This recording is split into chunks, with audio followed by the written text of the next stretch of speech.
నమస్తే అండి, నేను మీ Ashwini. Welcome back to Ashwini thoughts.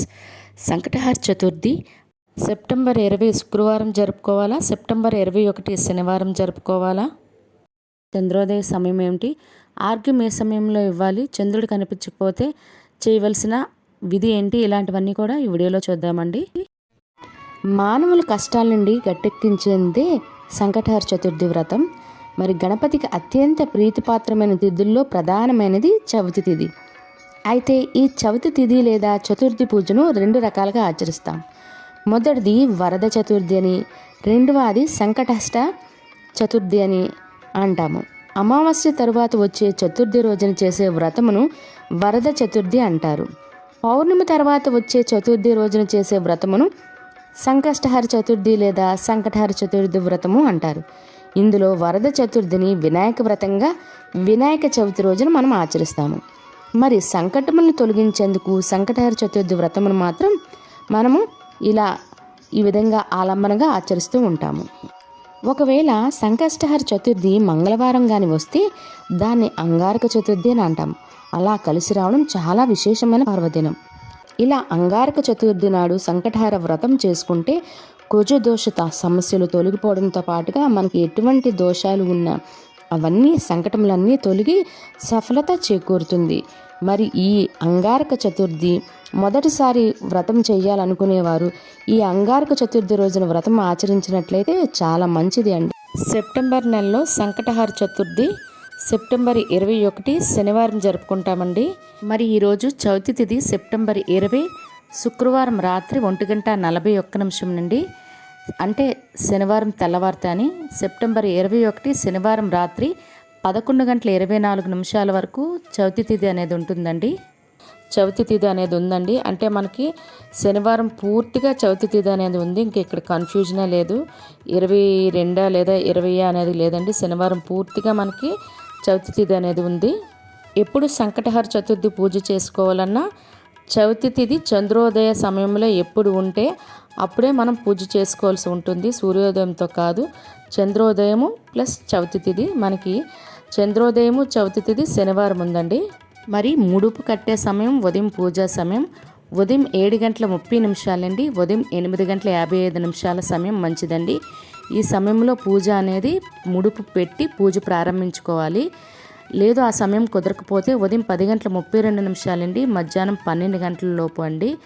మరి మనకి మొదటిసారి ముడుపు కట్టుకుందాం పూజ చేసుకుందాం అనుకునే వాళ్ళు అయితే మాత్రం ఈ నెల, అంటే మనకి మహాలయ పక్షం ఉంది కాబట్టి చేసుకోకపోతేనే మొదలు పెట్టకపోతే మంచిది. లేదు మాకు చాలా అవసరాలు ఉన్నాయండి, మాకు ఆయన కరుణ కృపా కటాక్షాలు కావాలనుకునే వాళ్ళు మొదలు పెట్టేసుకోండి. ఏదైనా ఆయనే చూసుకుంటారు అంతానా. సాయంత్రం పూజా సమయం సాయంత్రం 6:40 నుండి రాత్రి 9:32 వరకు పూజా సమయం మంచిదండి. మరి సెప్టెంబర్ నెలలో పీఠం పేరు విఘ్నేశ్వర పీఠం అండి. మరి నామం పేరు విఘ్నరాజ మహాగణపతి నామంతో మనం పూజ చేసుకోవాలి. చంద్రోదయ సమయాలు ఇప్పుడు చూద్దాము. విశాఖపట్నంలో రాత్రి 8:25, విజయవాడ రాత్రి 8:38, హైదరాబాదు రాత్రి 8:45, బెంగళూరు రాత్రి 8:56 కండి. ఇవి చంద్రోదయ సమయాలు. ఇవి కాకుండా మీరు వేరే జిల్లాలో అయితే లేదా వేరే రాష్ట్రానికి చెందిన వాళ్ళైనా నాకు కామెంట్ బాక్స్లో కింద కామెంట్ చేసినట్టయితే మీ జిల్లా పేరండి, మీ ఊరు పేరు కాదు. మరి ఊరికి మనము టైం ఇవ్వలేము, కానీ జిల్లా పేరు పెట్టినట్లయితే తప్పకుండా నేను కామెంట్ చేస్తానండి. అది కూడా సాయంత్రం 7-8 లోపు ముందుగా చేసినట్లయితే పూజ ప్రారంభించుకొని అప్పుడు చంద్రోదయ సమయం అడిగితే కరెక్ట్ కాదు. ముందుగా మీరు అడిగినట్లయితే తప్పకుండా నేను రిప్లై ఇస్తాను. అదేవిధంగా వేరే దేశాల వారైనా నాకు తొందరగా కామెంట్ చేసినట్లయితే వాళ్ళకి ఏ రోజు మనకి సంకటహర చతుర్థి తగులుతుంది, మరి ఏ సమయంలో చంద్రోదయ సమయం ఉంటుంది, ఇలాంటివన్నీ కూడా నేను తప్పకుండా రిప్లై ఇస్తానండి. కొంచెం తొందరగా కానీ మీరు నాకు కామెంట్ చేసినట్లయితే తప్పకుండా నేను రిప్లై అనేది ఇస్తాను. మరి యూఎస్ఏలో ఏ రోజున సంకటహర చతుర్థి జరుపుకోవాలి, ఏ సమయము చంద్రోదయ సమయం ఏంటనేది కూడా ఇప్పుడు చూద్దాము. అమెరికాలో సంకటహర చతుర్థి అనేది సెప్టెంబర్ 20, 2024 శుక్రవారం జరుపుకుంటామండి. చంద్రోదయ సమయం రాత్రి 8:33 కండి. అదే ఆర్గ్యం ఇచ్చే సమయం కూడా. చంద్రోదయ సమయాలు చూశారు కదండి. ఈ సమయంలో మనం చంద్రుని చూస్తూ చేతిలో కొంచెం అక్షింతలు పువ్వులు వేసుకొని కుదిరితే ఆవు పాలు లేకపోతే నీళ్ళైనా వేసి అక్షింతలు కూడా వేసుకుంటూ మనము చంద్రుని చూస్తూ కిందకి నేలవైపు విడవాలండి. అలా విడడం వల్ల అంటే చంద్రునికి ఆర్గ్యం ఇచ్చినట్లు అవుతుంది, పూజ అనేది కంప్లీట్ అవుతుంది. లేదు మా ప్రాంతంలో మేఘాల వల్ల కానీ మరి ఏ పరిస్థితుల వల్ల కానీ చంద్రుడు కనిపించలేదు అనుకుంటే ఒక రాగి కాయిన్ లేదంటే వెండి కాయిన్, లేదు అంటే ₹1 కానీ 5 రూపీస్ కాయిన్ అయినా తీసుకుని దాని మీద గంధం రాసి బొట్టు పెట్టి చంద్రుడి కింద ఆవాహనం చేసుకోవాలండి. అంటే దాన్నే చంద్రుడి కింద భావించి దాని మీద ఇందాకలు చెప్పిన విధంగా అక్షింతలు పువ్వులు పాలు లేదా నీళ్లు వేసి విడవలసి ఉంటుంది. దానివల్ల మనకు పూజ అనేది కంప్లీట్ అవుతుంది.